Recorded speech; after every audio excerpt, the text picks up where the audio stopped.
The historic James E. Pepper Distillery, located in the Distillery District in downtown Lexington, Kentucky. Initially built in 1880 by Colonel James E. Pepper, one of the founding fathers of the bourbon industry, the distillery operated until 1967 when it was shut down and abandoned for over 50 years.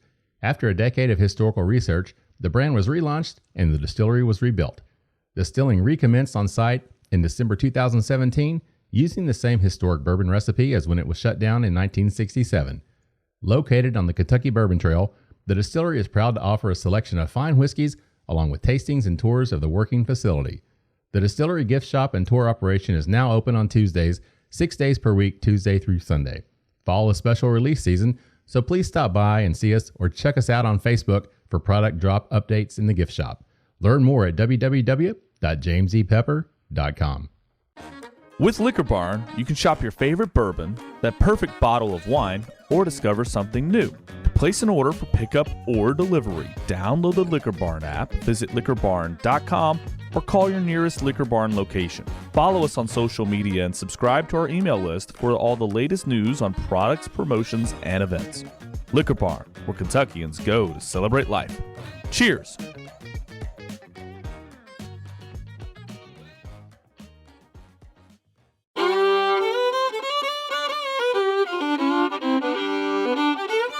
Welcome to the Bourbon Life Podcast, your source for all things bourbon. Join your hosts, Mark and Matt, as they drink and review bourbons, share news about upcoming events, interview the who's who in the bourbon world, and, most importantly, bring you along for the fun of living the bourbon life. Now, here's your hosts, Mark and Matt. All right, everybody, welcome back for another episode of the Bourbon Life Podcast. I'm your host, Mark, and with me in person tonight, not live, but in person, my good friend, Matt. Matt, how you doing out there, man? Hey, Mark, I'm doing great, and I am in person at your house, in the basement, the Bourbon Life Studios. Matt, right? If we start doing video, everybody's going to get to see that cozy, comfortable, setup with the fireplace going right behind you, man. They'll be jealous of that. I know. I'm going to have to get a nice fireplace jacket or robe or some sort of like really nice fireplace attire for everyone to see. anything to take like the attention off this right here. Oh yeah, like, yeah. We'll get you an ascot. You can wear an ascot and a nice smoking jacket, and that would be awesome, Matt. I don't know. What do you say? It's enough to get me to wear pants, so I don't know if we're going to get... I'm so appreciative that you continue to wear your pants and your house slippers, so that's awesome. So definitely. But you doing all right? You had a good week so far, man? Everything all right? Yeah, Mark, having a great week. What about yourself? Seems like you're the international man of mystery here. You're impossible to pin down. Last week was a lot of... like you're a jet setter. You're everywhere. Well, it's a lot of driving, but it was a lot of fun. We got to do that Breeders' Cup festival. They did the bourbon showcase downtown last week here in Lexington. That was a lot of fun. And then we headed down to Nashville for Thursday night. They did the bacon and barrel, which, they had me at bacon as soon as they said bacon in the name and said, would you like to come to this? I'm like, yeah, I'll drive 3.5 hours to eat bacon and drink bourbon. And that's what it was. It was bourbon inspired or bacon inspired dishes. So it was just bacon in about any conceivable way that you could create it and cook it and make it. So it was really good. That was a lot of fun. And then, of course, Saturday was the Grains and Grits Festival over in Townsend, Tennessee. So we made a weekend of it down in Gatlinburg and went to that festival. So that was a lot of fun as well. It's always a good time doing that. But yeah, man, I'm back in town and kind of relaxing this week, taking it easy. And today was election day, man. The voting. Hopefully everybody got out and voted today and did their patriotic duty to do their part to keep this constitutional republic going in the right direction. So hopefully everybody did their part and played their role and got out and voted. Matt, I know you did, Matt. You took your 4 hours of comp time to go vote today, right? I sure did. Good job, man. All right, that's enough about us, man. So we absolutely, we're the Bourbon Life Podcast. We are presented by the James E. Pepper Distillery. We appreciate their support. We also appreciate all of our other sponsors as well. Of course, Matt, with that said, do you want to tell everybody who we have with us tonight? I do want to tell everybody who we have with us tonight, or this morning, or this afternoon, or whenever it is you're listening to us. We're appreciative of that. And we have got a great guest for you. She is, and I'm going to do the full title this time at the start. She is the co-founder and master blender of the Spirits Group in Louisville, Kentucky, Ashley Barnes. Ashley, welcome to the Bourbon Life Podcast. Hey, thanks for having me, guys. Well, we are thrilled to have you on the show finally. I know we talked about it before, and we got to meet you in person live at the Bourbon Festival. That was a lot of fun. We got to hang out with you and your family, your husband and your son, which was a lot of fun. Matt's ready to be a pro bull rider. He was like, I felt sorry for your husband because Matt. Yeah, looking back retrospectively, I kind of feel bad for your husband too. I feel like I sort of he loved it. Oh yeah, man. Picking his brain all about bull riding. It's something I grew up watching and spending a lot of time going to rodeos. So yeah, that was fun. Ashley, have you ever been to an event where your husband is the more a bourbon event where your husband is the more popular of the two that people want to talk to? I think it happens more often than you would realize. Yeah, very cool. And I think it's fun. I think he enjoys going down memory road and sharing some of the old stories and revisiting. Oh yeah. So yeah. Well, I always that's cool. worry. I'm like, I don't want to get taken off or sidetracked and him just standing there. So it's always fun to see the crowds gather around him too. Yeah. Well, that's really cool. I know Matt was just talking his ear off, which is great, talking shoulder injuries and everything.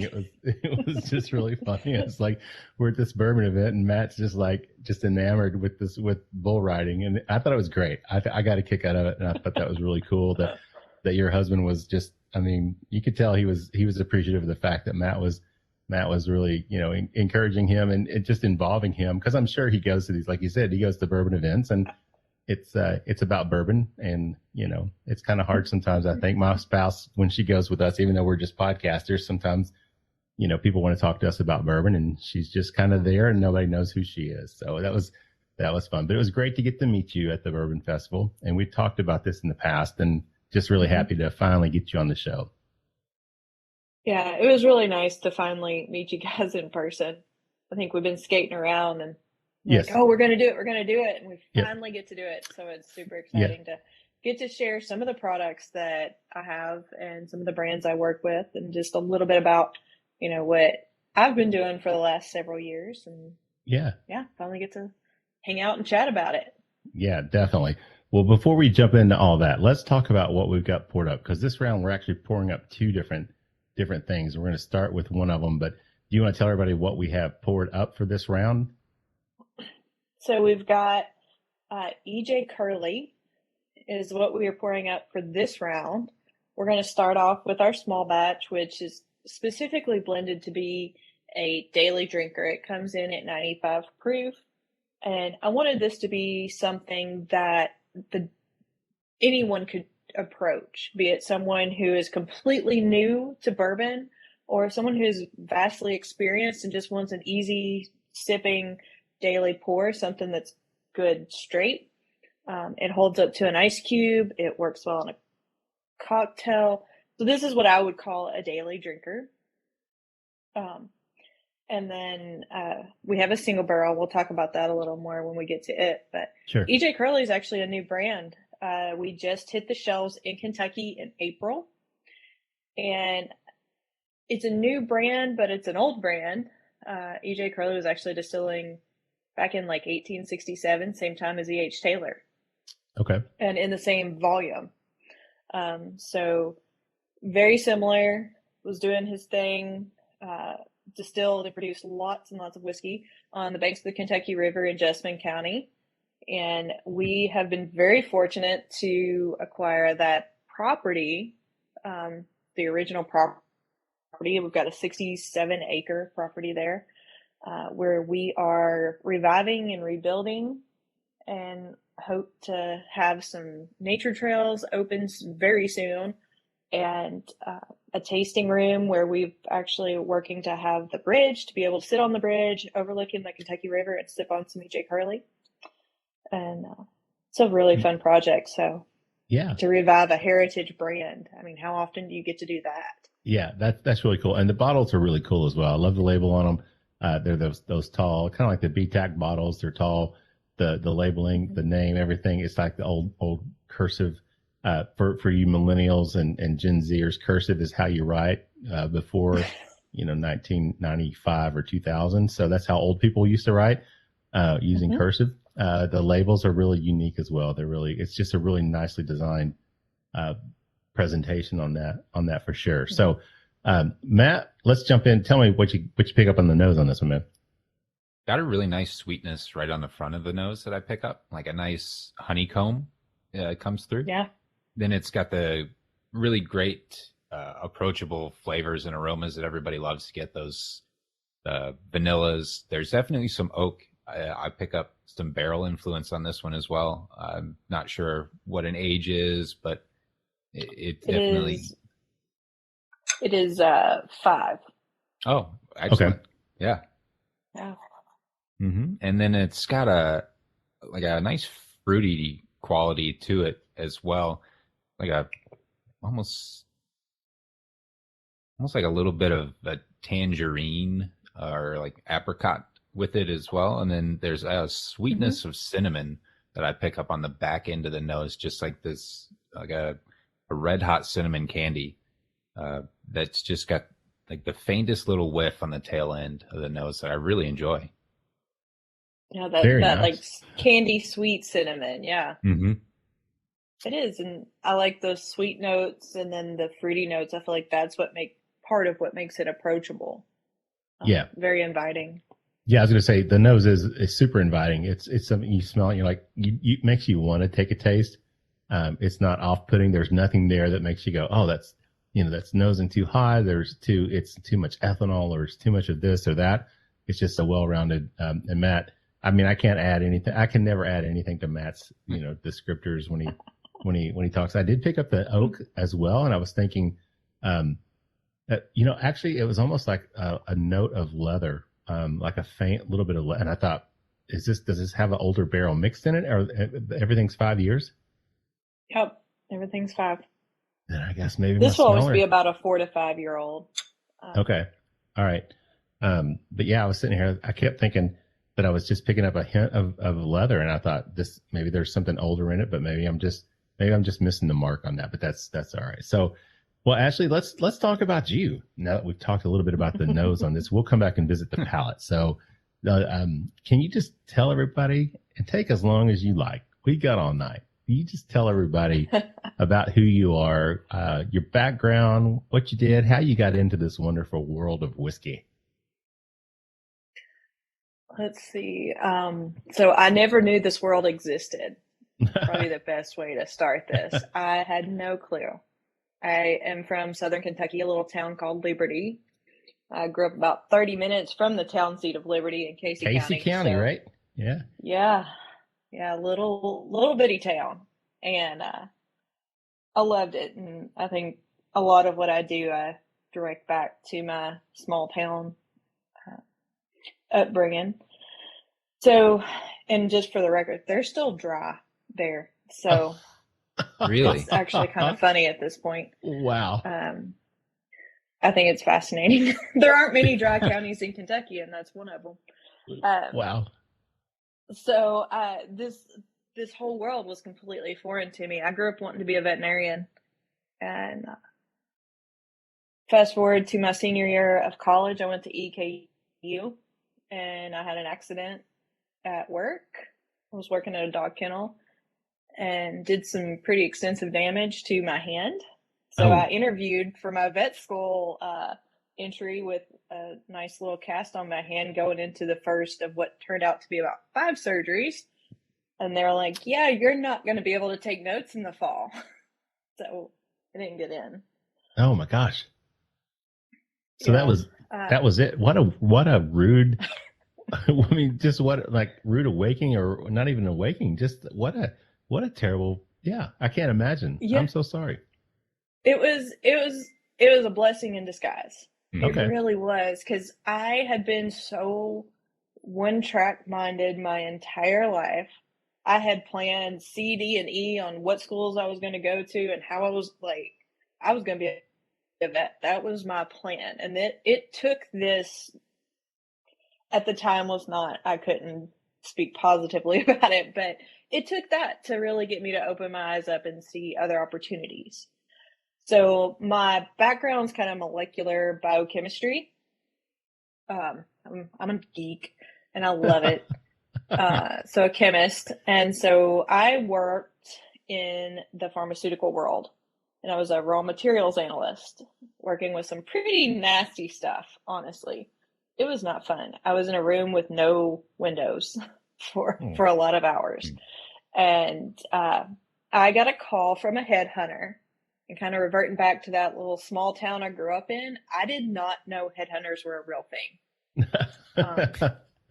Didn't know that was real. I thought it was something I had seen in movies, but I got a call and they said, "Hey, would you want to interview for a distillery?" And they didn't tell me who it was.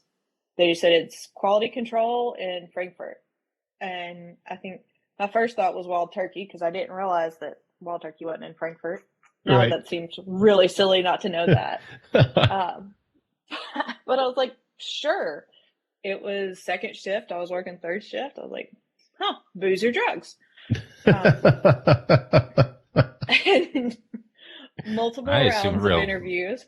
Rock star lifestyle there. That's right. There you go. Yeah. Yeah. No one says go to school for the hard sciences. You can drink for a living or play with drugs. I mean, I feel like there's some marketing potential there. Missing the boat. Somebody's missing the boat on that call, right? Yeah. There's more to life. Like, there's some really cool jobs for the chemists and the biologists and the microbiologists. There's some really cool opportunities, lots of fun stuff to do. So I don't know. But anyway, so yeah, I interviewed. I found out it was actually for Buffalo Trace. Throughout that process, there was a tasting interview. I didn't know that was a thing. I'd had all these classes on how to properly interview, but no one tells you how to spit in front of your potential boss. And I mean, we had like the old spittoons, the big brass ones. So I was like, is it supposed to go like ba-ding? You know, like you see in the movies? Like, because I'm not going to do that. Yeah, are you supposed to hit it from across the room? Yeah, or like a distance thing. Like, am I getting judged here? Do I need, like, because it's going to be falling like down my chin. There's no graceful way to do this. So the thing that happened in this interview is that I learned I could taste things that were different. I had one of many triangle tests that I did was vodka with a couple drops of gin in one of the glasses. And I was able to say, hey, this is different. I don't know why it's different. I had never had gin in my life. I had no clue what it was. I was like, I don't know what it is, but this glass is different. And that's how a majority of it went. So needless to say, I thought I did a really bad job, and like was on the phone complaining to my mom, because at this point I found out, you know, where it was at, what the job was. It seemed absolutely amazing. I was like, I messed it up. I didn't know how to do the tasting interview. And then they called and like offered me the job at the same time I was complaining to my mom. So it was wonderful, and I did a good job. But I learned that I have a very sensitive palate, and I can taste things that, you know, I can decipher things within the spirit that, you know, learning nuances like, hey, we've been running gin and there might still be some in the production line, and being able to say, yes, there is, or no, there isn't, with confidence before bottling, you know, a vodka that needs to be neutral. Right. So very cool. That was a roundabout, like, crazy way to get into the industry, and such a blessing. I was able to work with amazing individuals there. Chris Fletcher is the gentleman that hired me. He's master distiller at Jack Daniel's, you know. Right. Just someone. And then Drew Mabel, I worked with him one-on-one a lot. He's the one who started my love for blending, learning a lot of the classic styles and techniques with him. And of course, Harlan. Right. When I started working there, Elmer even came up to the lab a couple times tasting. So like, I got to meet all these amazing people and like introduced myself to the world there. So I was there for 2.5 years. Yeah. That's And I mean, then, that's a great place to start. then So I tell you what, another. yeah, let's jump over. Yeah. Let's jump back to the Curley, the small batch, and let's talk about that, and then we can Mhm. go from Buffalo Trace to the next round. So Matt, in terms of the palate, what do you pick up on that? Got that sweetness again right on the front. There's that sweetness. The honey comes through, the clover honey, and it's got some nutty qualities to it. I pick up a little bit of a nutty aroma or nutty flavor. Then the nice long vanilla, and it's got another kind of sweet and savory note to it that is kind of best described as like raisin bread pudding is kind of the flavor that I pick up on the taste, the palate, like kind of the very end of it with like a little bit of like a kind of a spicy rye cracker finish too. Yeah, the finish on this one just kind of goes on and on and on. It seems like to me, Matt, that with that spiciness, but the initial impact, like you said, is that honey that sweetness that comes through, and then you get that it kind of switches over to a little bit of spiciness, but then it comes back sweet, and then it's like this combination of sweet and spicy all at the same time. But it just keeps going on and on, which is really impressive. Very nice, very drinkable, Ashley. Well, that's what I want. I wanted it to go on, and being at a lower proof, sometimes that's a little more difficult. So we were very fortunate with the barrels that we obtained and was able to coax out some really nice flavors. I love the descriptor, the clove honey, because specifically clove honey. Yeah, I get that all day. And honeysuckle honey and wildflower honey are totally different than clove honey. So that was pretty awesome. Good job, Matt. Good job, Matt. Man. So you guys want to jump over to the single barrel and give that one a nose while we're at it, Matt? And then let's do it. Actually, let's jump into the next stage. So you were there at Buffalo Trace, and then what happened after that? So once again, a headhunter called really out of the blue. And I ended up leaving Buffalo Trace for a position at Four Roses. Brent Elliott convinced me to jump ship and come join. If Brent Elliott wanted me to do something, I'd probably say okay as well. Just saying. Yeah. He's such a nice guy. He's such a pleasure to work with too. Like, I learned so much. And then I got to work with Jim. Jim was still there when I came over in 2014. So I got to work with some really fun people there. Jim, Brent, Al. And Al. Worked on, I really got to focus. The big thing for me with Four Roses, of course, you've got the yeast codes, and then the two mash bills creating the 10 really distinct bourbons. And so using that and really seeing how that yeast affects the bourbon and how it matures and at what stages certain flavors start to come out, and anticipating looking at something at 4 years old and saying, okay, this is where it'll be at 5. This is where it's going to be at 10, and making those decisions. And this batch is aging in a way we feel confident would be single barrel. Those types of skills came from lots and lots of tasting at Four Roses. And that's something you just can't learn from a book. Yeah. And I had the best teachers for that. And I got to use a lot of my analytical skills from college. I did it at Buffalo Trace too. I did the analytical analysis on the bourbon. So I got to pair what I was smelling and tasting with the analytics, showing exactly what levels compounds were at. So that was really cool. Big thing I did with Four Roses, I looked at the distillate every day, really honed in on what we were looking for and how that anticipated to project into a maturate. If something would age out or wouldn't age out, or as you can imagine, Four Roses has been doing this for years, so there aren't that many faults or flaws. And I personally wanted to know what could go wrong. So I did a lot of research and digging, and I knew things that we had looked for, certain compounds and things that you didn't want. I never saw them.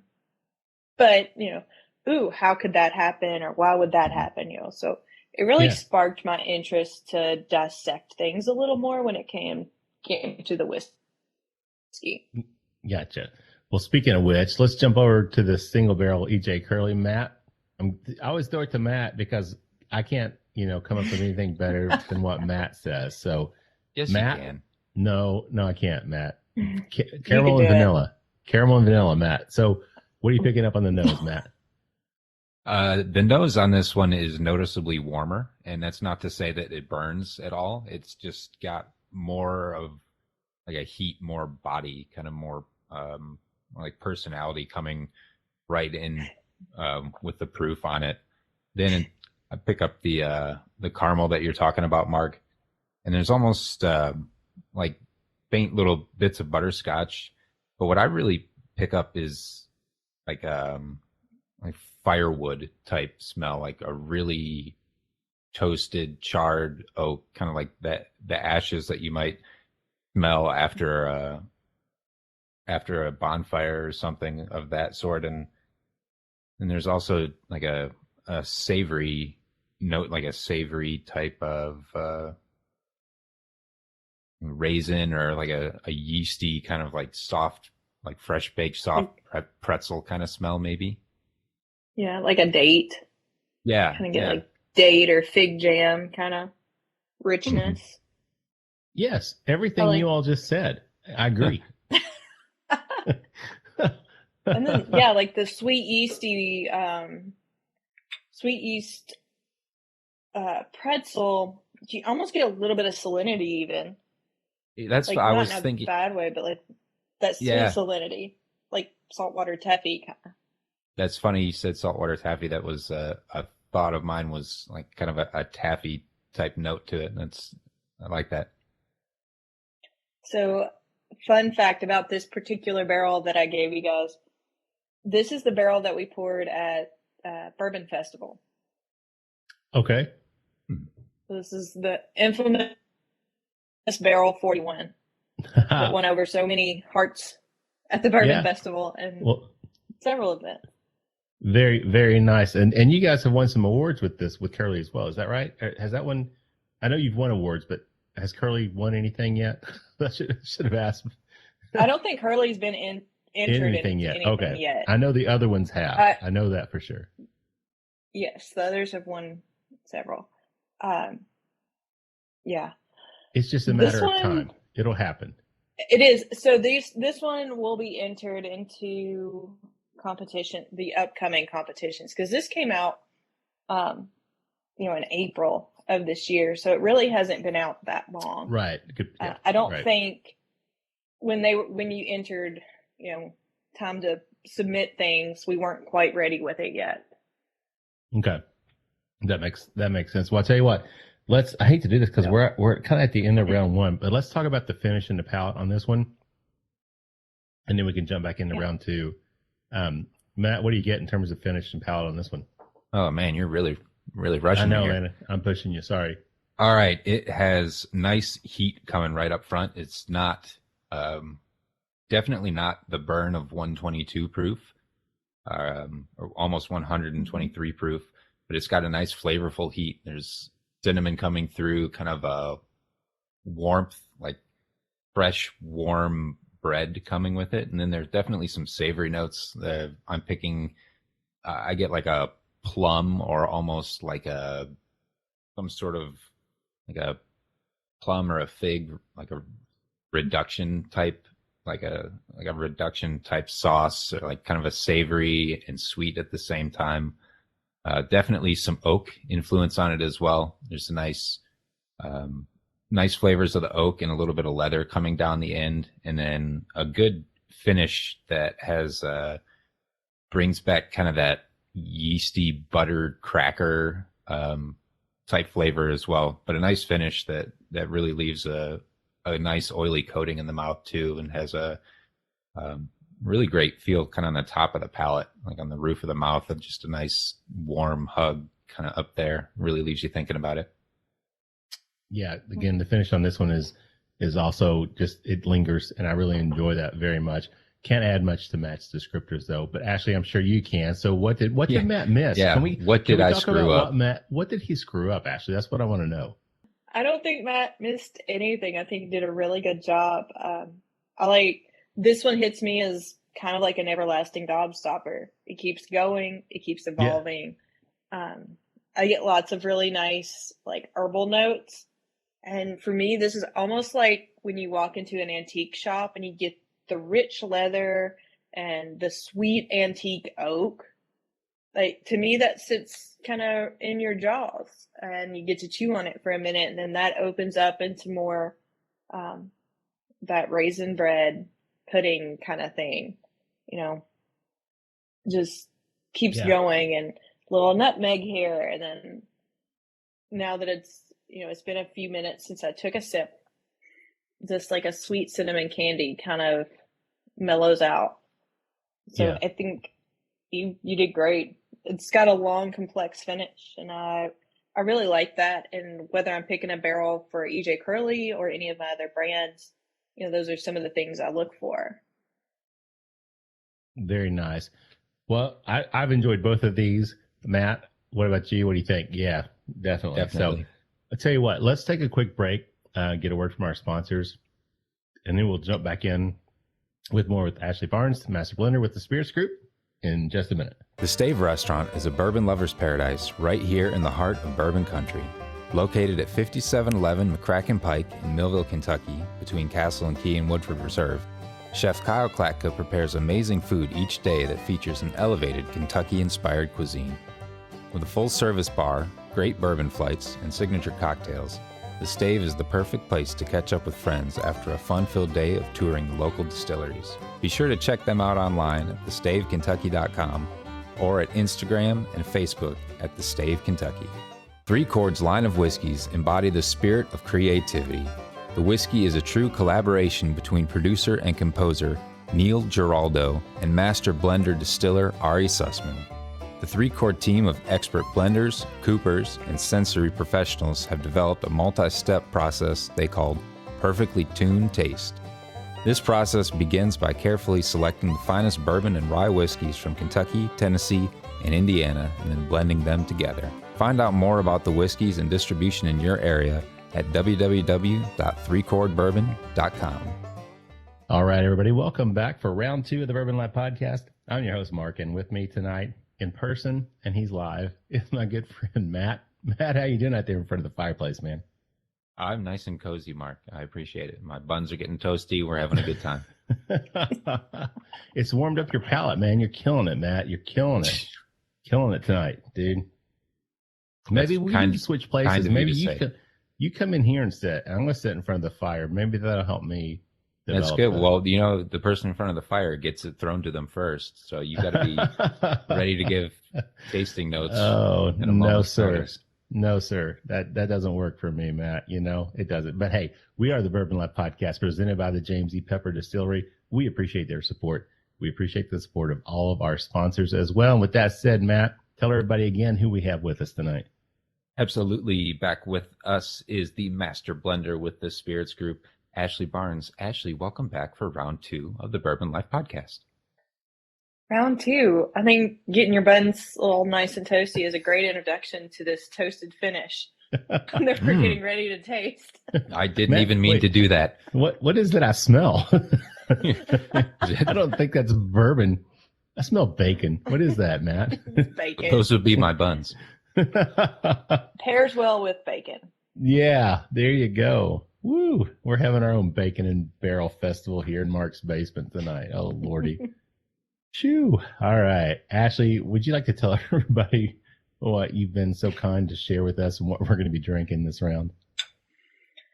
So this round, we are going to be tasting the Lucky Seven Frenchman. And this is a newer expression we just released. It has not been out long. I think it's longer than the EJ Curley. Lucky Seven's been around for about 3 years, but the Frenchman was our last release, and it has taken off. People are loving it, and I'm loving it. It's probably my favorite Lucky Seven expression right now. I'm not going to lie. But you gentlemen are the first to get to taste, outside of me and and the spirits group, the first ones to get to taste batch 2 of the Frenchman. Well, thank you very much. So you guys get a couple first, but we'll start with this one. Very cool. And this one, the sample we have, this is 113 proof, right? Yes, it is 113 proof. Kentucky bourbon. We won't disclose much about it. It is a high rye. And it is finished in new French oak char barrels. Wow. Okay. Because from what we just found out talking with our last guest, apparently French oak barrels are they extremely expensive? Is that correct? Are they much more expensive? They are more expensive. They are also larger. Okay. So they kind of balance out.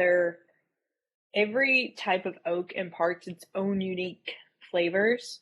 And French oak are, of course, quite popular right now. So they're definitely not cheap. But the ones we used are about 228 liters, where a standard barrel is about 220. Okay. So a little bit larger, not that much larger. Gotcha. So is that just because of the nature of the barrels and how they're made and where they're used, or is it something specific for finishing that the barrels are going to be larger? Yeah, it's basically where they're made and what they're typically used for. Okay. All right. I just wanted to make sure I wasn't missing something on that. I didn't know for sure. No. Matt, I'm going to throw it to you, man. Here we go again. Welcome Maybe back. They're bigger because they're on the metric system since they're French oak. Oh, there you go. Could be. So it's not a quarter pounder with cheese. It's the Royale with cheese, right? Yes. Little Pulp Fiction trivia there. Anyway, go ahead, Matt. What are you picking up on the nose on this? It's got a really rich, savory, but sweet nose. I pick up like a lot of sweet white grape on the front of the nose. Then it's also got like a little bit of a salinity, almost like a white balsamic vinegar, kind of like a sweetness, but there's a little bit of a punch coming through with it as well.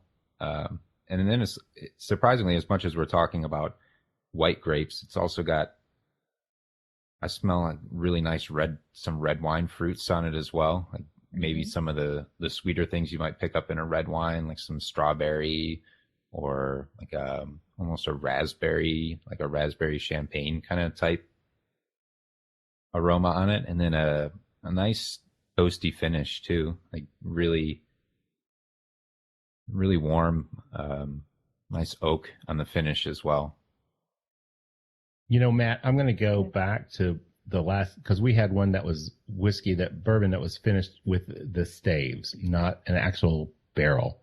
But I remember talking about that, and like the raspberry, what you said, strawberry or raspberry, that came through to me, and it could just be because I've got that in my mind when I think about French oak, but almost a raspberry, like a creme brulee, brown sugar type of an aroma with raspberry jam or something on top of it, mixed in. That's what I keep coming back to for some reason, that sweet red fruit. That sugary, almost a brown sugary or a baked, sugar aroma as well. So actually, see, I got a little more descriptive on that one, but not. Yeah, I'm very proud. Very proud. Pulled a little bit more out of you. We just keep stepping up. Maybe by the time we get to the third one, we'll get a full blown. Oh, I smell pepperoni pizza. It's the more I drink, Ashley. It's like I get a little bit of tobacco spit. No, I'm just kidding. Just kidding.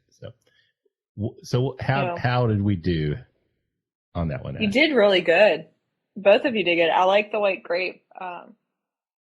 One of the things I get on here, and I don't know if either of you have had it, like old school grape salad when they put like the brown sugar on top and it like melds with the marshmallow cream.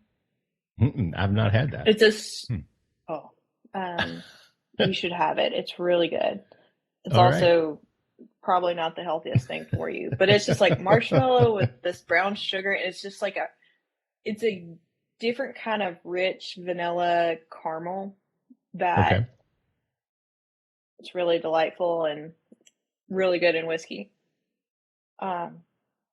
But I definitely agree with the raspberry jam. Definitely not a jelly, more of a jam, which is tends to be a lot richer. Um, yeah, and every time you smell it, just even some cherry in there. Yeah, I could sit picked here and up. come up with Yeah, I was gonna all say that. cherry at first, but I say cherry so much that I feel like it's my Mhm. go-to, and Matt just kind of looks at me funny when I say that. Just I like, don't. man, you say that all It's the not time. But maraschino cherry though. no. It's those Yeah, like really rich ones that yeah, the Yeah, Luxardos. like or- a Bing or a Sardos, Montmorency or something.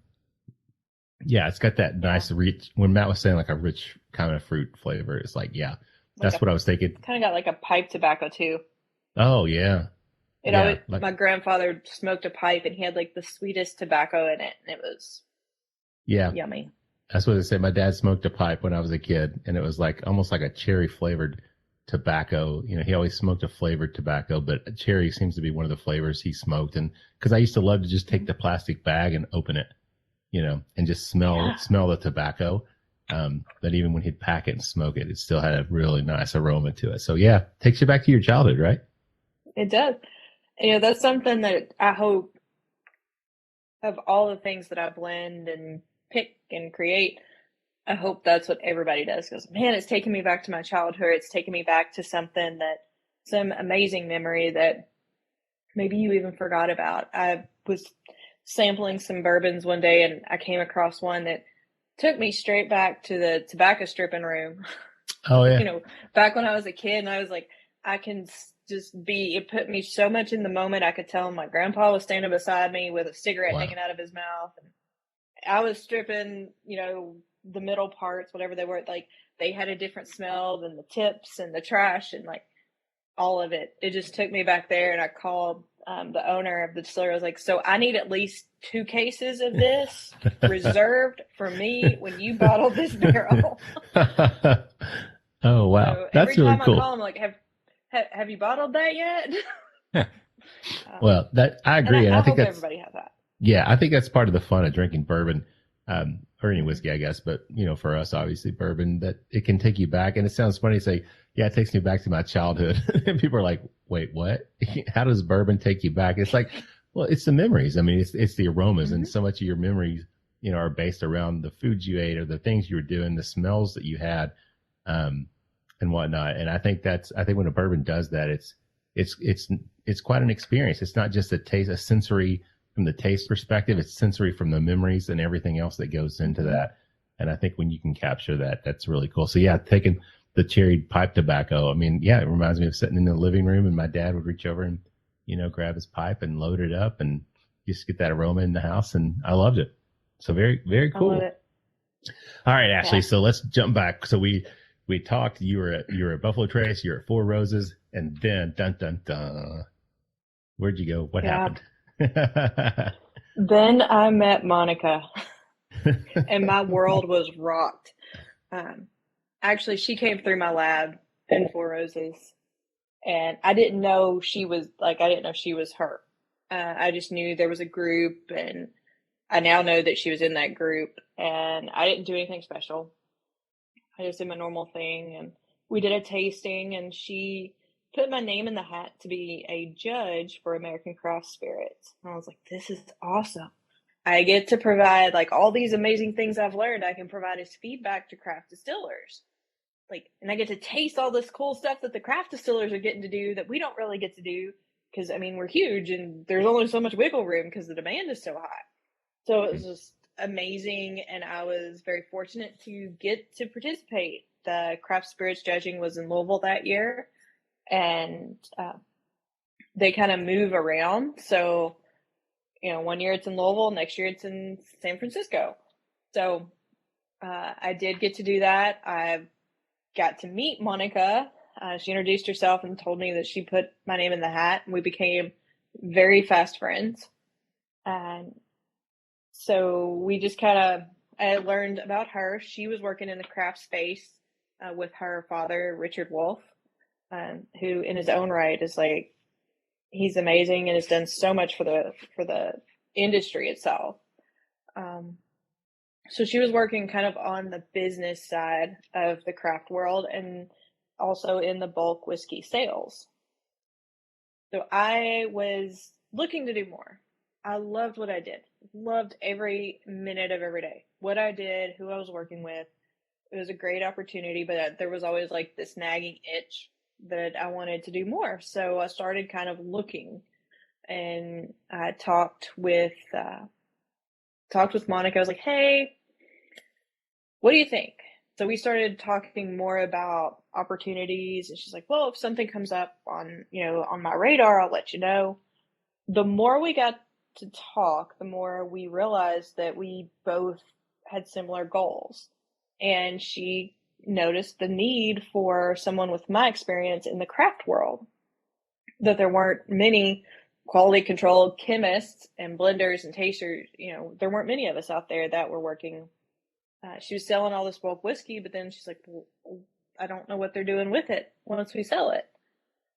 So we formulated a plan, and with the blessing of, I was a fairly newly married individual, blessing of my husband.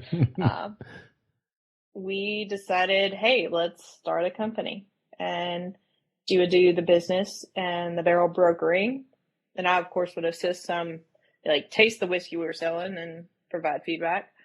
But then I would do more of the quality control, the production, help identify any flaws or things as new producers may have. We don't all come out of the gate making the best stuff ever. And just the opportunity to work with individuals who just the passion radiates from them. Yeah. I mean, we still had that with a lot of the workers and a lot of the individuals I worked with, both at Buffalo Trace and Four Roses, but to see someone whose heart and soul is, it's still brand new. Even if their distillery had been around for 5 or 6 years, it was just radiating. So it was really cool to take the lessons I learned and be able to help share the knowledge in a way that allowed my expertise to be beneficial to them and multiple groups, and then also have the opportunity within the same company to have the expertise that Monica brought as well. Gotcha. So the way you're set up then, so it's you and Monica, and you have a third person that's with you all now too, correct? We do. We just brought in Brooke Berry, and she does, she's a creative director, I think is the title she has. So she does more of the marketing, PR. Ashley, why did you say that on that podcast kind of stuff? Let's do this one, and let's, So, okay, so let's take this moment. We'll jump back over to the whiskey. That's a good chance to jump back over. Matt, I'm coming back to you again. I love to do it. So what do you get in terms of the palate and finish on this one? All right, the palate on this right up front, you get that nice, big, bold rye spice is the first thing that I tasted. And I get a lot of clove. I get a lot of nutmeg right on the front of the palate. Then it lends itself into maybe that cherry that we were talking about that we picked up on the nose. I think there's a good bit of cherry on it as well, and definitely oak. So I can tell that there's some influence from the barrel on that. And then the finish on this one has like a rye cracker type taste to me. Like think of Chex Mix and the brown rye crackers that your one buddy always picks out from the mix. It's the Gardettos, the Gardettos mix that has those little brown rye. Yeah, they look like burnt Pringles and like a smaller degree. Well, if you like burn a Pringle. And, I get it, man. I know what you're saying. And Honey, man. I Shrunk the Kids. It doesn't taste burnt. No. This is strictly the appearance. The appearance only. And then the finish on this one is not just, it's like the finish has like a Pop Rocks tingle right on the front and the mid palate, like cherry Pop Rocks, nice warm finish that really kind of excites the tongue on the way out, on the way down. There you go. We do. How could you top that? And I agree with the cherry. That was the first thing I was going to say. The sweetness, the cherry, the finish to me, that spiciness comes across to me more like a cinnamon. You know, we've mentioned several times different. I think actually one of the pours earlier, you said something about like the cinnamon candies, and that's what this one reminds me of, like those Brock's hard discs that your grandma had in the house, and I'd eat them all the time. That it was that sweetness from the sugar, but then also that really nice hot spiciness, that the cinnamon, that left it on your tongue. And this one, it does that as well, but it's just a really nice combination of that sweet and spiciness again. And the finish just continues to linger on this one. So another nice one. Another nice one. And for me on the palate, this one's really silky. Like it's coating and evolving, but it's very smooth and silky as it goes back. And sometimes your palate will be really creamy and like warm and fuzzy, which is also a good thing in its own right. But this one's really silky and luxurious to me, which I contribute a big part of that to the French oak. As I'm watching and monitoring these, it's one of the things I try to look for to know when the barrel's ready to be blended. Has it obtained that silkiness? I mean, I hope going into it, and sometimes I can get it, as I'm blending to go into the finish, I want it to have some of that, but it like takes a turn. So here's a question talking about that, because you're doing this is the Lucky 7. So is this your client, the person you're working with, that says, hey, this is kind of what we want this to taste like?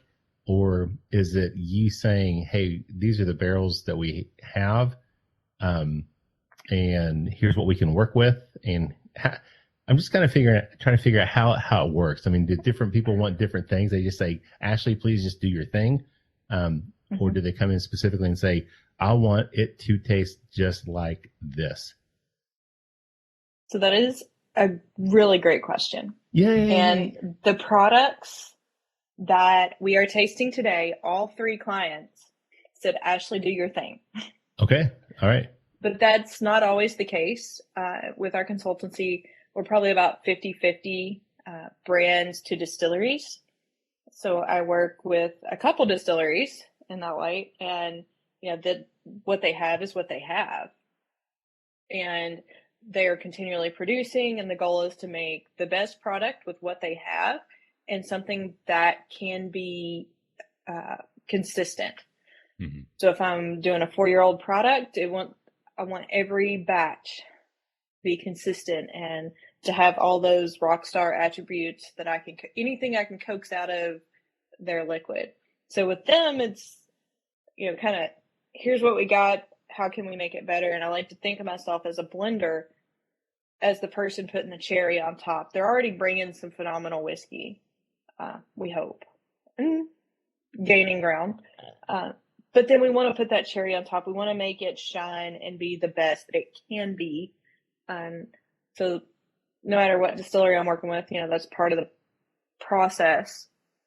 And then brands, a lot of times will come and say, hey, I've got these barrels. What can we do? Okay. Or they'll say, we've got these barrels, but I want to target the young professional market, the out of college and had the professional job for a few years, but not quite to the top yet, working our way up. But we want something they feel comfortable going and buying, and they're not spending a ton of money, but they're spending more than maybe a daily drinker. And kind of targeting that group, or targeting a new drinker or an experience. We want something super luxurious and super high end. So it kind of runs the gamut. And I really like when they say, hey, Ashley, do what you want to do. Make this awesome.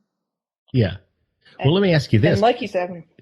Oh, go ahead. I was like, and Lucky 7 is really cool because I've been with them since essentially day one, pretty close to day one. And they started with 10 barrels. And now we're producing a lot more than 10 barrels. Wow. And this is one of a few expressions. And so they were like, hey, we've 2 amazing individuals, Michael Lahanelli, John Pauls, and two of the nicest guys you'll ever meet with this great brand. Cool story. They love it's an old Hollywood kind of brand, like throwback. And they've really been like, what do you want to do? Can we do this? Is this something you like? If you say no, we're not doing it. Very nice. So what I was going to ask is, are they coming to you all and saying, hey, we need barrels? Can you find them for us? Or are they saying, hey, we bought these barrels. Here's what we have. Can you take these and create something with them? Both. Okay. Wow. It's a little bit, it's like everything, right? It's everything. Sometimes we've helped source and find barrels, and I've never blended them. We were very fortunate that early in our business, we were able to start kind of saying no to people. Like our profile, our portfolio is full. As soon as we get an opening, we can let you know. But in that, sometimes it's providing barrels and general guidance, but then they're kind of doing their own thing. Or sometimes they're like, hey, I'm already working with someone to do blending, or I want to do blending. There's lots of situations, and we kind of cater to all of those. But what you're trying to really say is that when Matt and I come to you and say, hey, we're starting the Bourbon Life Spirits, you're saying, look, we don't have room in the portfolio, guys. I'm so sorry.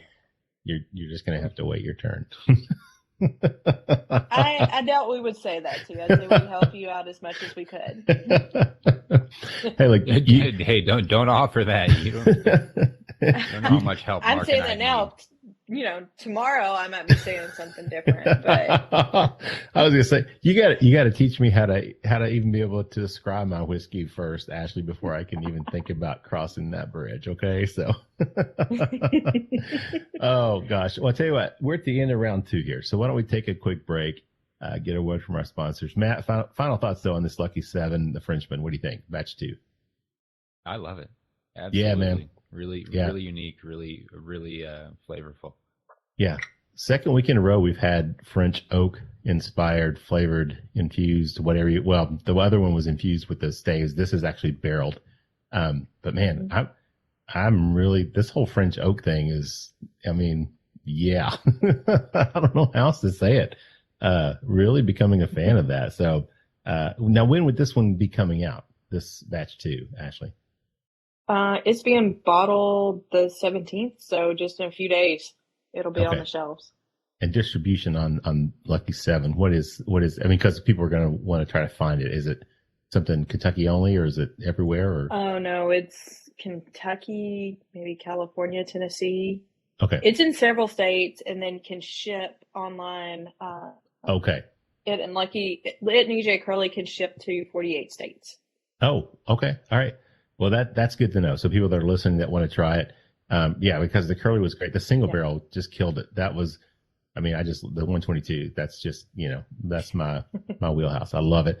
The Frenchman here though, that's the French oak stuff. Mm-hmm. It's just, really at 113. Now, will that be proof down?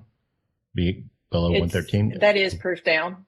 That is it. Okay. Oh, well, okay. So what we got is what you would get right out there in the consumer market. So. Okay. I'm telling you, you guys, you need to track it down. That's Lucky really 7 is definitely available in a lot more places, but EJ Curley is just Kentucky on the shelf. Okay. All right. Well, good to know. All right. Well, let's take a quick break, get a word from our sponsors. We'll be back in just a minute with more with Ashley Barnes with the Spirits Group in just a minute. Spirits of French Lick crafts their spirits using only the finest agricultural product that has defined character. Following their motto, respect the grain.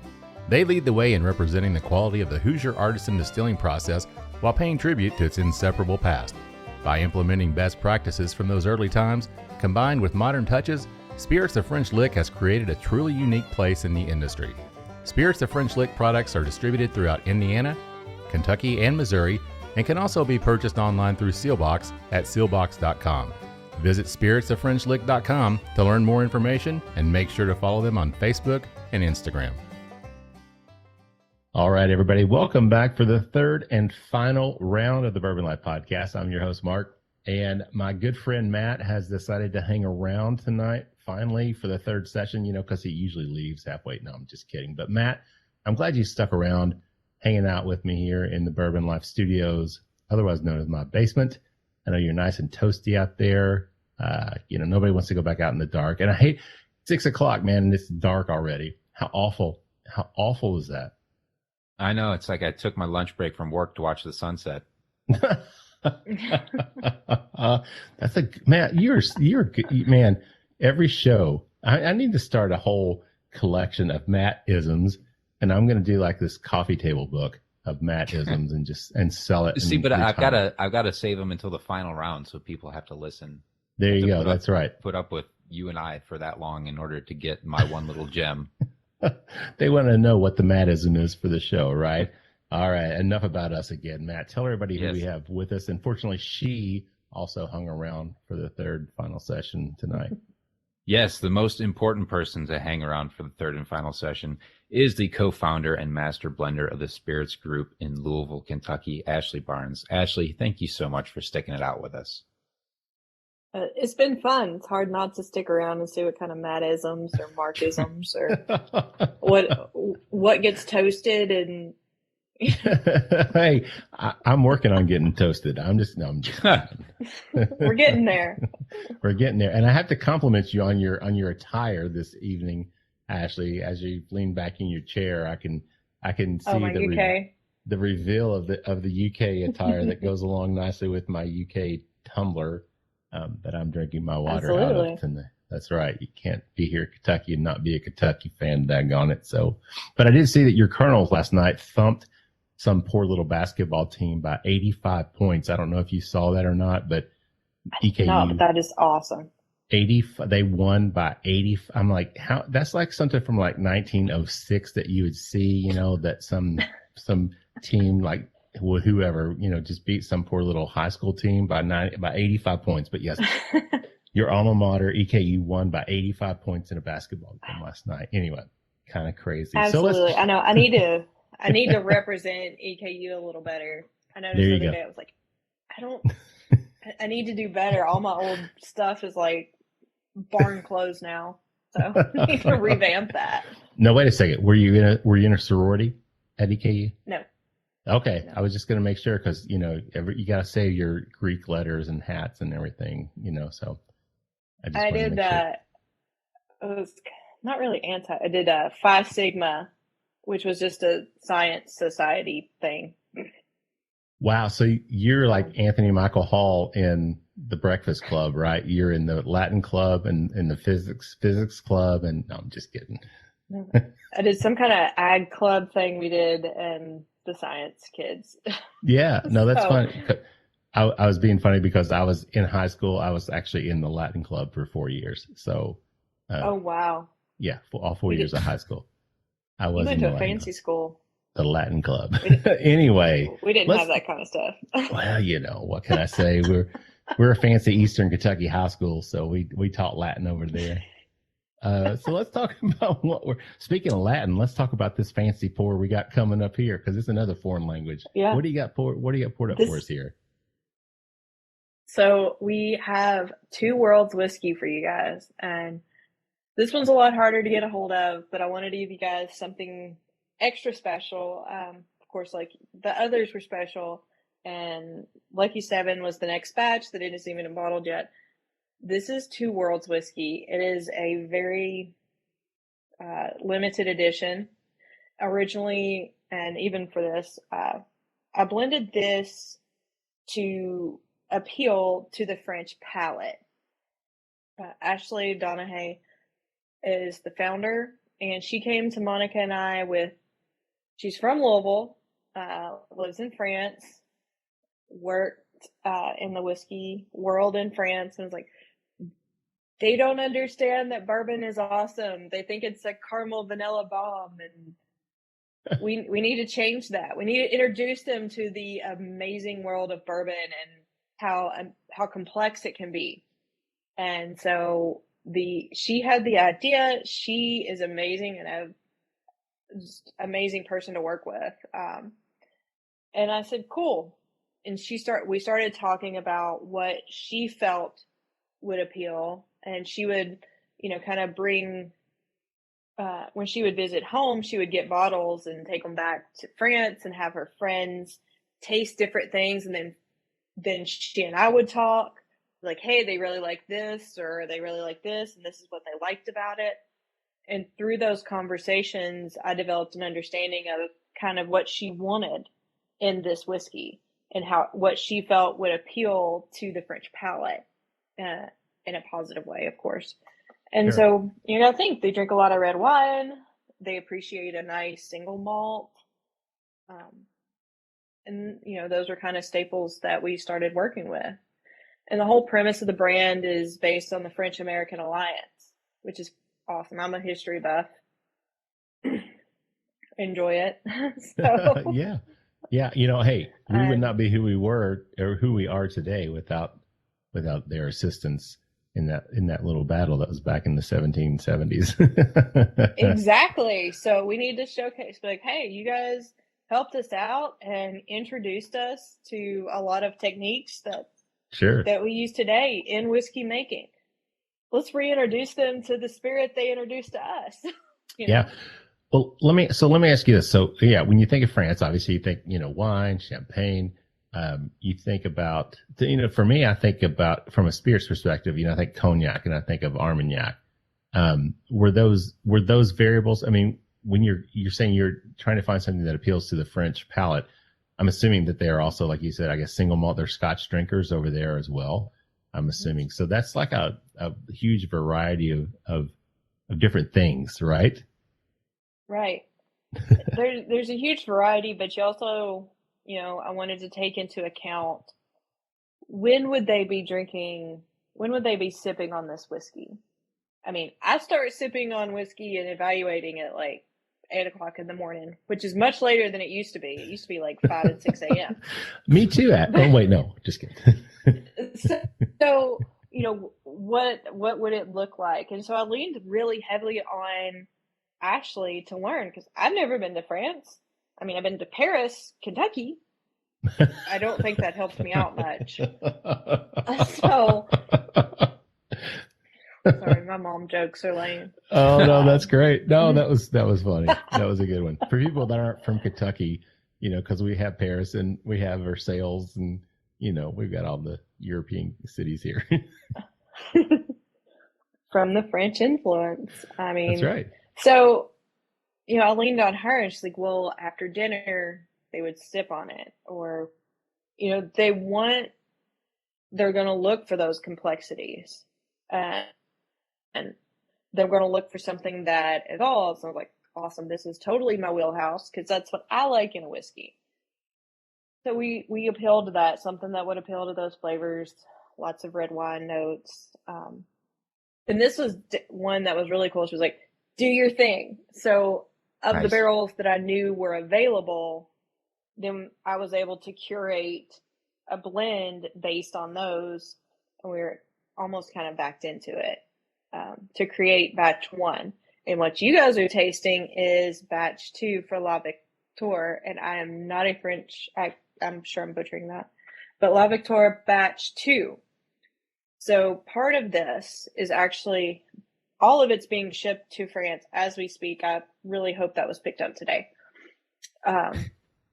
Being shipped to France and will be bottled, while some of that liquid is actually going into some French wine cask to finish.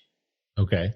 So some of it's going straight in the bottle for La Victoire, and then the second ship. Oh, I'm sorry, Ashley, I forgot. I'm going blank. But the finished cask will be named after the second ship, and I think the third ship is Hermione. Yes. Something Yeah. along Yeah. those lines. Yeah. So people And understand.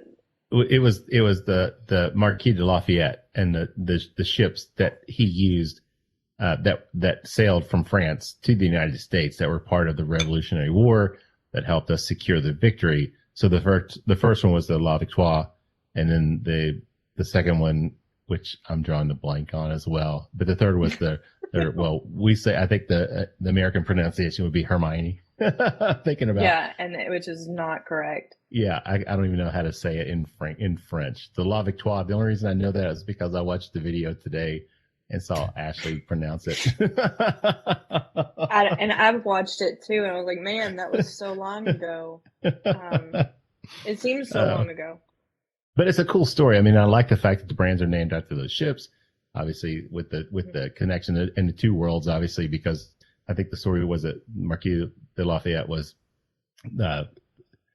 how was it? Not the king of two worlds, but basically the fact that he was in France, but he was also important, relevant in the United States. So those two worlds he was involved with, right? Right. And it was something of the two worlds was like his nickname. So it's really awesome to be able to, honor that and create a whiskey that definitely pays homage to the two worlds. Created, aged, and blended in the U.S., bottled in France. The first edition was released only in France initially. We released March 2020. So that was interesting. Oh. And I didn't get to go to France, to Paris for the launch party. I was supposed to, but I was like, I cannot get stuck in France. I had a COVID, yeah. No kidding. 2-year-old. I was like, I cannot get stuck in France with a 2-year-old at home. So yeah, it's crazy times. But we just did batch 2, like I said, and part of this is going to be finished, but we also wanted to release more. We actually just imported some of batch 1 to the U.S. Finally got all that squared away and just in time for batch 2. So we do have plans for batch 2 to be released, available in select areas in the U.S. Very, very nice. It was funny because I remember seeing on Instagram when the batch 1 was getting ready, and I had this the whole FOMO thing. It was like, I want to bottle that. And then I was like, wait, it's French only. Wait, what? I was like, daggone it. So I'll never get a chance to do that. So let's talk about the nose on this one, Matt. What do you pick up on this one? So the first thing, and let me say this, the nose, since we've been sitting here and we've poured it up and we're just talking a little bit about the background of it. The nose has really been evolving and changing quite a bit. Yeah. So the first thing I picked up was a nice bright, lemon zest. There was a nice punch of lemon zest or some sort of a zesty citrus right up front. Then there's definitely the red wine fruits coming through. Getting more. There's some of the sweetness there, like a little strawberry, little cherry, but there's also the savory notes. I pick up some currant on it, a good amount of currant. And then it's got a crispness that is kind of akin to a red apple on the nose, and a little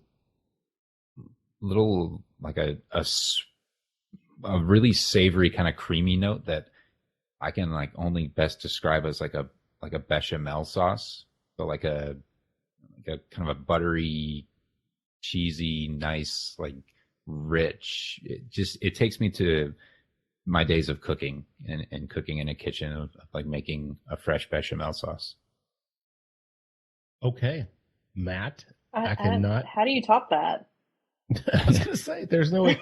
I was gonna ask. So this is not finished in any type of. This isn't finished in a wine barrel or anything. No, this is an American whiskey. It's not a bourbon. Oh, okay, all right. But it is not finished in anything yet. Okay, all right. And this batch 2 will be like this. Okay, I'm just because as soon as I smelled it, I was like, oh, this has got something blended in. It's been finished in some type of barrel. So that's pretty crazy, Ashley. All the barrels are American oak. Okay. Some are used, and some are rejuvenated, but they're all American oak. Okay. All right. Very, very cool. Very nice. Yeah, the nose on it is really unique, and it has those the red wine fruits like Matt was talking about.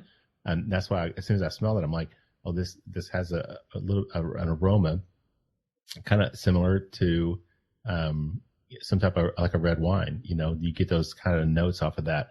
I didn't get the whole bechamel thing, but hey, Matt is on a whole nother plane of bourbon whiskey reality. So I just, I let him roll with it. Yeah, I'm not familiar with the bechamel, but it sounds delicious. And I kind of, my version of that would kind of be like a sweet cream, like, some kind of a sweet fruit, that cream that's in some of those fruit salads. Typically base is like a marshmallow cream. Man, I'm going to have to go Or get cream like cheese.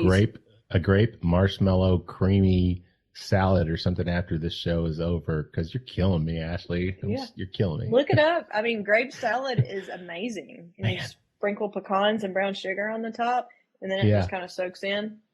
Yeah. It's delicious. I'll learn how to make it. I'll bring it over. And when we're doing a palate tasting training program for me, I'll bring you unlimited supplies of. So I'll bring you some whiskeys to compare. Here, it's in this. There you go. That'll work. So let me ask you this: is there such a thing as a typical day for Ashley at work? I mean, do you have a typical day? Not really.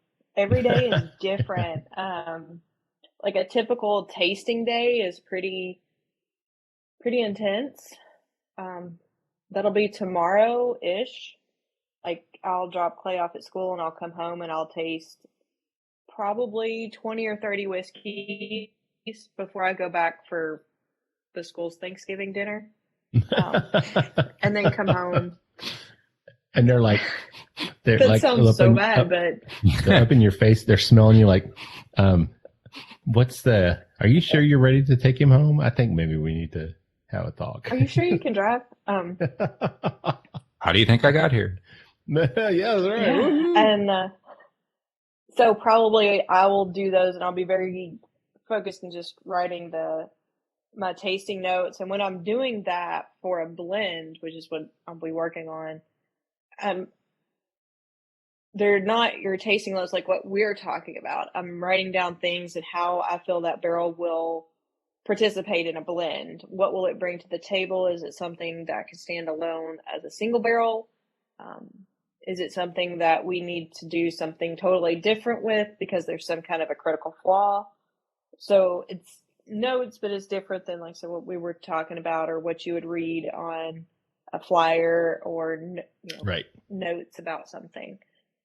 And then when I come back, usually in the afternoons, I try to focus more on, okay, what barrels do I want to pull and start the blend with? Or what, do I need to look at more barrels? I try to do my tasting in the morning, pre-lunch. If I do not get to all the barrels, I'll usually do a super light bland lunch or no lunch at all. Just depends on how many I have left. And then sometimes it's 7, 8 o'clock and I'm still putting blends together. I'm like, I got to do this before we do bath time. I got to do this before bedtime. But I'm very fortunate to have that ability to space out my day if I need to. Sure. Yeah, and I'm kind of curious, I'm just fascinated by the whole system that you guys have set up. It's a great model, and I love what you're doing and how you're doing that. So when you say you have barrels, so you have samples, you have barrels that are stored, or your clients will send you samples of all of their barrels, or are you guys storing barrels somewhere for your clients, or is it's like everything else, it's like a little bit of everything? So currently, my clients send me barrel samples, and I have barrels with clients everywhere, all over the U.S. So that's another really fun thing is I have barrels that are aging in different environments, and I've learned so much about how that geographic location truly affects how the whiskey matures and what that can bring to the table and how we can make tweaks through distillation that will yield different results through maturation, really encourage the specifics of that area, things that we want to maybe move along a little quicker, but we're aging in the Northeast or the Pacific Northwest. How can we adapt to help better evolve that whiskey without it taking twice as long because it's colder? No crazy sciencey things here, just looking for different compounds and congeners within the distillate, making our cuts a little differently. I have a client in the Pacific Northwest. They actually utilize 30-gallon barrels, which is something I never thought I would be okay with. But due to the more mild and temperate climate, we've really seen some nice whiskeys come out of that. Okay. I'd say if they were any further south, probably wouldn't do quite as nicely, but they've been able to pull some really well-rounded stuff out of there. So I think it's to be noted that your geographic location matures whiskey in a different manner. Just because it works in Kentucky doesn't mean that's the absolute end all to beat all best for every location. Right. Yeah, that's really cool. I can't imagine Matt. I can see like the look in Matt's eyes, like that's the dream job. It's you just stole my closing line when you say, Matt, final thoughts. I was going to say, well, actually, you have my dream job. And I'm so happy for you. I mean, it really, it sounds like it. You asked about if people send me the samples, and they do. I've got every barrel of, well, we just purchased more barrels, but every barrel of Lucky 7, essentially, I have, or every barrel of EJ Curley or my clients that are distilleries, they have inventory that's coming of age. So as barrels come to 4 years old, they send me a sample of each barrel. So I have an ongoing inventory and library of notes on their barrels. So you can't see me, but in my lab, in my office, I have pull-out drawers with just sample after sample, each one representing a unique barrel. And then each area, of course, each client has their own spot. And if I want to look or evaluate something, I can always refresh and go back. But I have massive Excel spreadsheets because I'm old school, and I actually have a lot of notebooks, but I'm doing my best to put them in Excel so I don't lose them all, or if I need to find something quickly. Wow, that's cool. And I'm sorry, I'm laughing because your cat is behind you on your shelves and is crawling in and out of the bottles and not knocking a single bottle over. And I'm freaking out because he or she has jumped from shelf 1 to shelf 2 to shelf 3 and has gone back and forth and has not knocked a single bottle. I was just waiting for a bottle to knock over. So I'm sorry about that. I was listening to what you're saying, but I was fascinated with your cat's agility on the shelving back there. This is her protest that in her mind, we're taking too long and it's bedtime. I'm surprised she hasn't jumped up in my lap yet. Okay, I have 2 cats, so I completely understand that. And we are getting close to the end of round 3, so we probably do need to get to wrapping this up. But we should probably talk about the taste and the palate on this one because we have not done that one yet. So Matt, what do you think, man? The La Victoire. It's got. I'll get it right one day. That's what I keep saying about our podcast, but we're 145 episodes in, and we'll get it right one of these days. Yeah, right? 146. That's going to be our lucky one. There you go. The palate is really nice. I pick up the nice, luscious red apple right at the start, and it tastes. It's got a sweetness that's like a fruit crisp. Think of like a fruit tart or crisp with kind of that sweet cream that we were talking about in it, kind of like a little dessert type flavor. Then it's got nice cinnamon in it as well. I pick up a good amount of cinnamon, nice spice with it there. And it has, the finish has like a biscotti type taste to me, kind of like a sweet cookie, but not in like the American type sweet cookie where we're like way overloaded with sugar, but more like a a savory and a lot of different flavors that you could pull out of it. So to me, it's like a biscotti, maybe with maybe like almond or like a little cranberry almost in it. An almond biscotti with like a little hint of cherry, maybe. Could be. Could be. Yeah. I agree. Matt, is this one, I'm going to say this is probably my favorite one of the night. I'm just going to throw that one out there. So, this one's really good. I can't add anything else, like I've said before. So what did we miss, Ashley? What else is on the palate? What did Matt miss? Because I didn't add anything to it. I like the biscotti. I think that's a really good way to put it. The cookie without all the sugar. There's a sweetness, but it's more of a natural sweetness, not that artificial overloaded candy kind of thing, which is different than the typical American palate. I think the other two that we've looked at tonight are on that sweeter spectrum. And this is a little more, it's got that bolder spice, and it's got like a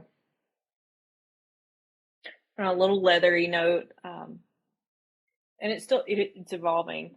Add a couple drops of water, it evolves more.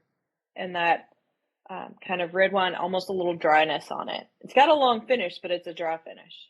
Yeah. And that's funny because I usually don't like finishes that dry a little bit, but it's not over drying.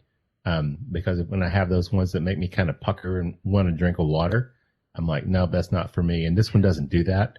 It is that nice, like you said, kind of like a red wine, dry effect. So yeah, this is probably my favorite one of the night, Ashley, I'd say. It's like you saw in that video, batch one was at that time, we were still a very new company, the Spirits Group. It was my favorite, and batch two's right up there too. It's just, okay. It's an amazing brand, a great story. Ashley's awesome. It is, she's wonderful to work with, and how cool to be able to say, hey, Ashley, me, do your thing. This is what I want, but you do the thing. And to be able to really curate the profile and the blend and the profile from start to finish, and identify the barrels, and then, do the blend, then the barrel, like do it a little backwards. Or, one of the cool things about being, our company is we're able to identify barrels as we're, doing the things, like, hey, maybe we should hold on to some of these, or maybe we need to keep this in mind for batch 3 is going to come up, or batch 2 is going to come up, and we know that it's going to be a red wine finish. This is La Victoire batch 2. Again, I butchered the name. But the actual, second rendition of this brand is coming. So I'm constantly, we're staying on top of it and looking for barrels for sale that have those notes that we can complement and work on. And this is super small. This is a 10-barrel blend. Okay. So, and it had some short barrels. So there's not a ton of it. There's not a lot, but we do have some coming back to the States. And don't feel bad. I've got one bottle of it. So I save all my sample bottles. Like, okay, we've got our blend. I'm going to make my own liquid now. But the whole packaging is beautiful as well. We talked about the packaging with EJ Curley, Lucky 7. They knocked it out of the park. This is some of my favorite, label and the box that they did. The second one won't, I don't think, have quite as intricate a box, but it's just gorgeous, the whole thing. Yeah. I saw the video. So yeah, it is. I agree with that. It's very beautiful. And I don't want to keep you on here much longer. I'm sorry that we've kind of run over, Ashley, but you're just so easy to talk to, and it's just a great conversation. So, but I want to ask you this. So if somebody's out there and they're thinking, oh my gosh, I would love to start my own brand. Do you see this bourbon market? Do you see there still being opportunities out there for someone to start a brand? And do you see this boom continuing beyond where we are now? I think there's always opportunity. Okay. I think the boom is here. And although it might slow down, I think what we're seeing is people who appreciate well-crafted whiskey. It's less about what can I get, doesn't matter what it tastes like. This isn't our grandfather's whiskey anymore. Right. The generation that is starting to drink more whiskey, I feel like, is more about, well, how is it crafted? Where did it come from? It's less about mass production, more about, the art that goes into it. And so in that, I think there's always opportunity and growth. Is it going to be easy? No. Right. It is definitely not going to be as easy as it once was, but I think there's always, it's worth the work, in my opinion. Well, good to know. So if somebody's out there and says, gosh, I would really love to talk to her and pick her brain and figure out if this is something we could do, how can they get more information and where can they find you guys? So we are on the internet. We are at thespiritsgroup.com. I'm on Instagram at the Ashley_Barnes TSG. Sorry, the Spirits Group. And then I'm on Facebook just as Ashley Barnes, as the consultancy little tag on there. And then any of these brands, Lucky 7 Bourbon is the handle on both Facebook and Instagram. EJ Curley, I think it's EJ Curley Co. or EJ Curley. Okay. Facebook, Instagram, and Two Worlds Whiskey is also on both of those. And they all have their own websites and links as well. Okay. Well, great. So Ashley, before we wrap it up, any final thoughts? Well, I really appreciate having me on the Bourbon Life, and it's been a fun chat. I really enjoyed hanging out with you guys and talking about these three brands that I'm very fortunate that I get to work with and get to share a little bit of whiskey with you guys. Yeah. Well, thank you, Ashley. We appreciate it. Matt, before we close it out, man, anything you want to add? Ashley, thanks for taking the time with us, and for all of our listeners that got the chance to hear your story and hear about what's going on. And I am just so excited to see the future for your brands, for the spirits company, and where everything's going for you. I think it's super bright, and we're all looking forward to it. Yeah, I would agree with that, Matt, very much. Ashley, thank you so much. I'm sorry we kept you so long. Didn't mean to do that. I know you got a family and a little boy and everything. So we want to get you out of here as fast as we can. But I want to tell everybody, thank you for listening tonight. We are the Bourbon Life Podcast presented by James E. Pepper Distillery. We thank them for their sponsorship. We also want to thank all of our other sponsors. We appreciate everything they do for us. Thank you to all of you, our listeners. We appreciate you guys tuning in each week and checking us out. If you have any questions, please feel free to email us at thebourbonlife@gmail.com. You can also find us on Instagram and Facebook at The Bourbon Life. And with that said, I'm going to wrap it up.